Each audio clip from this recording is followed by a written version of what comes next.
അത് മുഖ്യമന്ത്രിയുടെ പ്രതികരണത്തിൽ നിന്ന് തന്നെ നമ്മൾ മനസ്സിലാക്കിയതാണ്.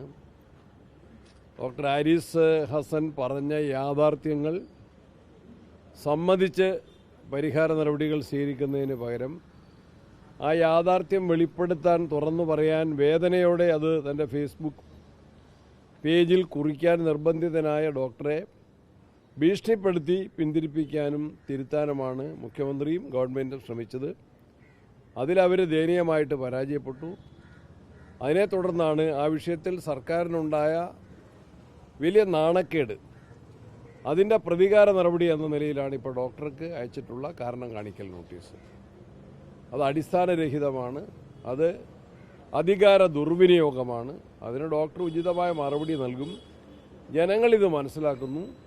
ഇത്തരത്തിൽ സത്യം പറയുന്ന ആളുകളെ ഭീഷണിപ്പെടുത്താനുള്ള ഗവൺമെൻറ്റിൻ്റെ നയങ്ങൾ അങ്ങേയറ്റം അപലപനീയമാണ്. അത് വിലപ്പോവില്ല. ഡോക്ടറെ ഭീഷണിപ്പെടുത്തുന്നതിനെ ജനങ്ങൾ ഒറ്റക്കെട്ടായിട്ട് നേരിടുക തന്നെ ചെയ്യും. കന്യാസ്ത്രീകളുടെ അറസ്റ്റുമായി ബന്ധപ്പെട്ടിപ്പോൾ UDF എംപിമാർ അമിത്ഷായെ കാണുകയും അതിനകത്ത് ഉടൻ തന്നെ ഇടപെടാം എന്നുള്ളൊരു ഉറപ്പാണ് അമിത്ഷാ നൽകിയിരിക്കുന്നത്. സത്യത്തിൽ ഇപ്പോൾ കാര്യങ്ങൾ തിരിഞ്ഞു മറിഞ്ഞു വരികയല്ലേ? BJPയുടെ ഒരു എഴുത്തക്കാക്കൂടിയിൽ ഇതിനകത്ത് പുറത്തു വരുന്നു. വളരെ പ്രകടമല്ലേ? ഇന്നലെ നമുക്കെല്ലാവർക്കും മനസ്സിലാക്കാൻ സാധിച്ച യാഥാർത്ഥ്യം തന്നെയാണ്. ഒരാഴ്ചയായിട്ട് നിരപരാധികളായ 2 കന്യാസ്ത്രീകൾ, മലയാളികളായ 2 സിസ്റ്റേഴ്സ്, അവർ ജീവിതത്തിലാണ്. അവർ ജയിലിൽ അടച്ചിരിക്കുകയാണ്. അവരുടെ പേരിൽ ചുമത്തപ്പെട്ട കുറ്റങ്ങൾ അടിസ്ഥാനരഹിതമാണ്. മനുഷ്യക്കടത്തെന്നുള്ളത് അവരാരും ആഗ്രഹിക്കുകയോ ചിന്തിക്കുകയോ ഭാവനയിൽ പോലുമോ കാണാത്ത വിഷയങ്ങളാണ്. പാവപ്പെട്ട ആളുകളെ സഹായിക്കാനും അവർക്ക് ജോലി നൽകാനുമാണ്. പല ആളുകളും ചോദിക്കുന്നു, കേരളത്തിൽ നമ്മളെല്ലാവരും കാണുന്നവരാണ്, അവർ പഠിപ്പിക്കുന്ന സ്കൂളുകളിൽ ആരെയെങ്കിലും അത് മതപരിവർത്തനത്തിന് നിർബന്ധമാക്കിയിട്ടുണ്ടോ, വിധേയമാക്കിയിട്ടുണ്ടോ?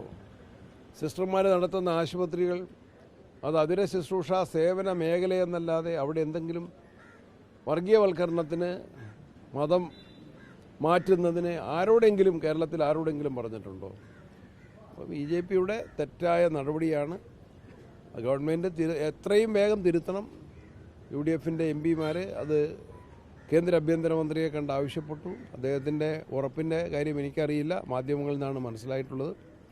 ആ ഉറപ്പ് നൽകിയിട്ടുണ്ടെങ്കിൽ അത് പാലിക്കാൻ അദ്ദേഹം തയ്യാറാകണം എന്നാവശ്യപ്പെടുകയാണ്. എത്രയും വേഗം ഈ അന്യായമായ തടവറയിൽ നിന്ന് അവരെ മോചിപ്പിക്കാനുള്ള ഉത്തരവാദിത്തം സർക്കാരിനുണ്ട്.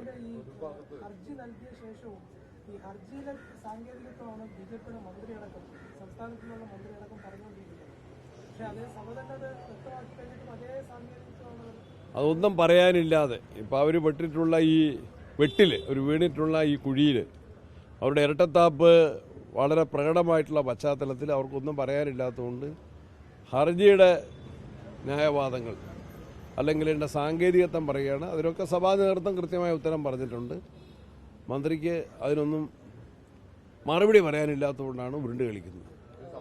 BJP സംസ്ഥാന അധ്യക്ഷൻ സഭാ അധ്യക്ഷന്മാരെ കാണാനുള്ള നീക്കം നടത്തുകയാണ്. ഒരു ഭാഗത്ത് BJP സർക്കാർ ഈ കന്യാസ്ത്രീകളെ തടങ്കലിട്ടു, മറുഭാഗത്ത് ഒരു അനുനയ നീക്കം BJP സംസ്ഥാന അധ്യക്ഷൻ നടത്താൻ തയ്യാറെടുക്കുന്നു.